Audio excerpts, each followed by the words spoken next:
శనార్థులందరికీ అందరు మంచిగున్నారా? నేను మీ ఇచ్చంత్రం ముచ్చట్ల లతక్కన వచ్చిన. ఇక ఇయాల ఏమేం వార్తలు ఉన్నాయో పురాగర్చుకుందాం పారి.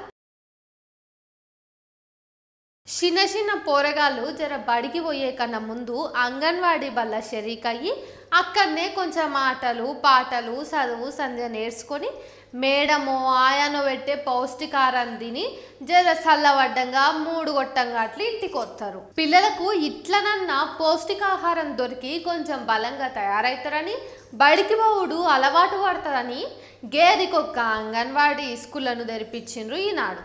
అయితే సర్కారు బళ్ళకే సగ సౌలతులు లేవు. ఇక అంగన్వాడీల బళ్ళను పట్టించుకునేది ఎవడు ఎప్పురి? అదేంది మళ్ళీ అత్తక్క ఉండి ఉండి గింత మాట అన్నదని అనుకుంటున్నారా? ఇగో ఈ వార్త చూడురి, ముందు మీకు నా మాట ఏందో తెలుస్తుంది. రామంతపూర్లో నెల రోజుల సంధి అంగన్వాడీ బడి మూతబడే ఉన్నదట. 20 మంది దాకా పిల్లలు వచ్చే ఈ బడికి ఉన్న పంతులమ్మ ఆయమ్మలు ఈ మధ్యలోనే నెల కింద వయస్సు అయిపోయిందని పదవి విరమణ తీసుకొని బంద్ చేసిరంట వచ్చుడు. ఇక నెల రోజులుగా పిల్లలు అంగన్వాడికి పోదామనుకున్నా కానీ తలుపేసిన బడి ఎక్కిరిస్తుందంట. దీంతోనే పిల్లలకు గర్భిణులకు కేంద్రం నుంచి అందేటి పౌష్టికాహారము గుడ్లు పండ్లు వగైరాలు అందుతలేవట. కనీసం పక్కననే ఉన్న ఇంకో అంగన్వాడీ కేంద్రం నుంచి అన్న ఒక ఇన్ఛార్జిని పంపిద్దామంటే అక్కడ సుత పంతులమ్మలు ఆయలమ్మలు లేరట. ఏమో పోండి, సర్కారు సంస్థలు ఎక్కడ చూసినా సగం సగమే పనిచేస్తున్నాయి. ఎందుకు ఇంత నిర్లక్ష్యమో ఏమో జనాలంటే ఈ ప్రభుత్వాలకు అధికారులకు. మంచి రోజులు వచ్చినాయి, చదువుకునే పొరగాళ్ళకలా నెరవేరింది. కొట్లాటలన్నీ ఇప్పుడు వేడుకలైతున్నాయి. పెద్ద పెద్ద నిరసనలన్నీ ఇప్పుడు అక్కడ సంబరాల లెక్క మారిపోయినాయి. బంగ్లాదేశ్లో జరిగిన పెద్ద కొట్లాటలన్నీ ఇప్పుడు సమసిపోయినాయి. నిన్ననే బంగ్లా ప్రధాని షేక్ హసీనా రాజీనామా చేసి దేశాన్ని విడిచి దింకపోయింది. ఇక విద్యార్థుల ఆనందానికి అడ్డు అదుపు లేకుండా పోయింది. ఎక్కడ చూసినా ఆనందాలే. అగ్గరు పోరలు ప్రధాని మంచం మీద వండి పోర్లుతుర్రు. ప్రధాని చీరలను రోడ్డు మీద ఊరేగించుకుంటా ఇచ్చంతరంగానే ఆనందాన్ని బయట పెడుతుర్రు. పార్లమెంటు భవనంలా సెల్ఫీలు క్లిక్కుతుండ్రు. పిరేమైన వస్తువులను ఎత్తుకపోయిర్రు. వంటింట్ల తిన్నికే తయారుగున్న బిర్యానీని సుత కమ్మగా తిని బ్రేవుమన్నారు.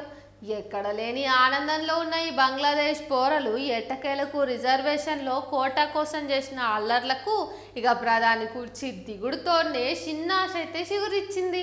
అయితే వాళ్ళేదో వాళ్ళ హక్కుల కోసం పోరు చేస్తే మన దేశంలో మోదీ సారు దీన్ని వాడుకొని రాజకీయం చేయనికే దీనికి హిందూ ముస్లిం కిరికిరిని అంటిస్తున్నాడు. ఫేక్ వార్తలను నమ్మకురి, బీజేపీ ప్రాపకాండ అంతా సుఖంగా అయితే లేదు అని గుర్తుపెట్టుకోరని మేధావి వర్గం అంటున్నారు. మరి మన మోదీకి అయితే ఎప్పుడు మత రాజకీయాలనే ఉంటది. మన సొంత చదువుకునే పిల్లలు అన్నానో సోపతిగాడనో ఆడవిల్లానో ఇంకెట్లనో మగ పిల్లగాడో ఇట్లా వాళ్ళతోనే మాట్లాడుతూ ఉంటారు. అవసరమే కానీ అదేం లేకపోయినా కానీ కలిసి చదువుకుంటున్న కాడ నలుగుట్ల కలిసిమెలిసి ఉండాలి కదా. కానీ చెల్లె అట్లా ఆత్మీయంగా ఉన్నందుకే ఇవాళ పానాలు పోగొట్టుకున్నది. అన్న అనుకుంటా ఒక పోరంతాన మాట్లాడిన పాపానికి ఇవాళ ఈ లోకం నుంచే పోవాల్సి వచ్చింది. ఆ చెల్లె రాసిన సూసైడ్ లెటర్ చదివినాక కండ్ల పొంటి నీళ్లు బొట్ట బొట్ట గారుతూనే ఉన్నాయి. కర్నూలు జిల్లా డోన్పట్నంకు చెందిన రేణుక అనే ఒక చెల్లె మాచర్లలో ఒక కాలేజీలో బీటెక్ చదువుకుంటుంది. అక్కడ ఒక సీనియర్ పరిచయం అయితే అన్న అని ఆత్మీయంగా మెలిగేది. మొన్న సెలవులకు ఇంటికి వచ్చినప్పుడు పాపం చెల్లెతోన మాట్లాడుదామని రేణుకకు ఆ పోరడు ఫోన్ చేస్తే చెల్లి చూసుకోలేదట.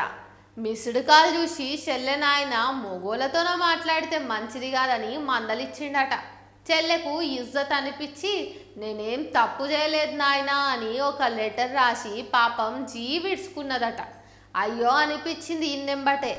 ఇవాళ రేపు అందరూ మాట్లాడుకునుడే అవుతుంది కదా, వాళ్ళతోన మాట్లాడొద్దు వీళ్ళతోన మాట్లాడొద్దని ముదురుకొని కూసుంటే పనులు ఎట్లయితే చెప్పురి మీరే.